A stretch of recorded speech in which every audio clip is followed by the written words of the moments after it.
हम तो दिल दे ही चुके। डीजे आशीष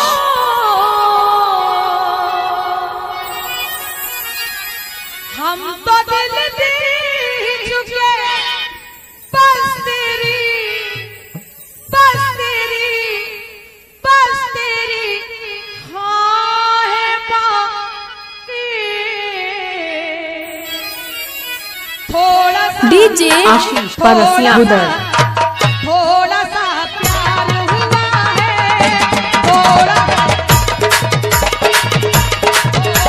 प्यार हुआ है। थोड़ा है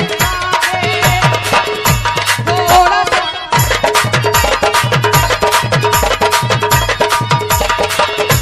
हम तो दिल दे ही चुके।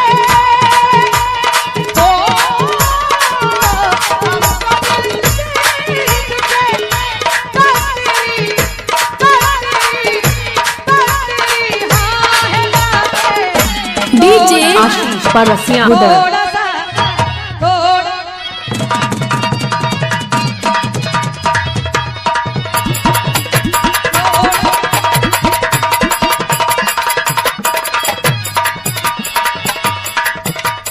मोहित बाबू मोहित बाबू मोहित बाबू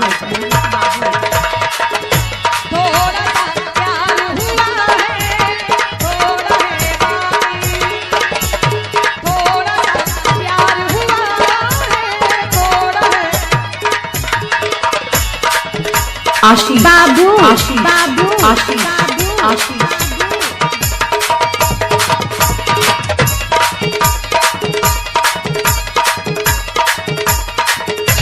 हेलो। थोड़ा सा प्यार हुआ थोड़ा सा बाकी, लेकिन ये पूरा हो गया है। बेबी ठाकुर, ये हमारे आदरणीय श्री श्याम प्रकाश जी महान नया रामनगर गीता आश्रम उरई से पधारे हमारे महाराज जी की ओर से 500 रुपए इसी गीत में प्रदत्त किए जाते हैं। बहुत बहुत साथ बात एक बार ताली बजाते हैं आप।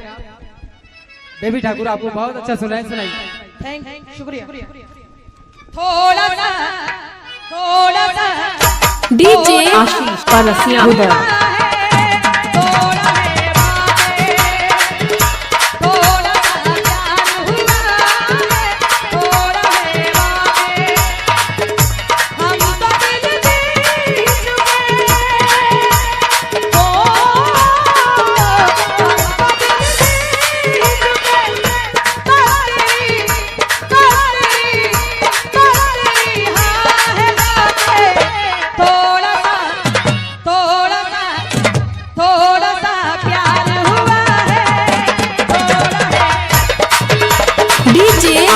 परसिया उधर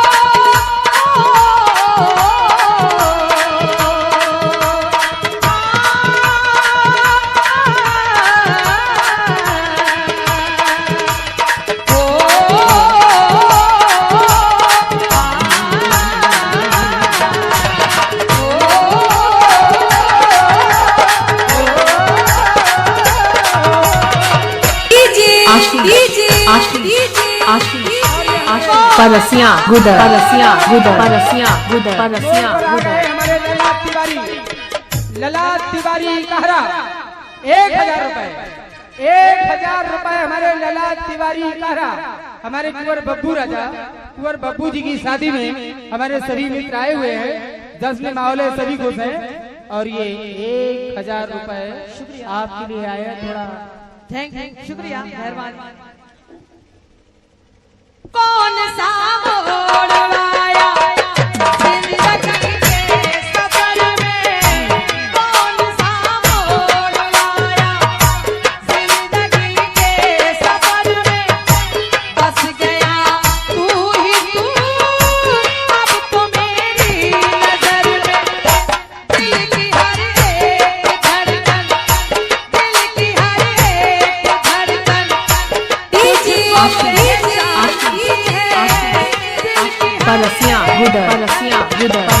तुझको पहचानती है मेरी चाहत है अब क्या तू नहीं जानती है दिल की हर एक धड़कन तुझको पहचानती है मेरी चाहत है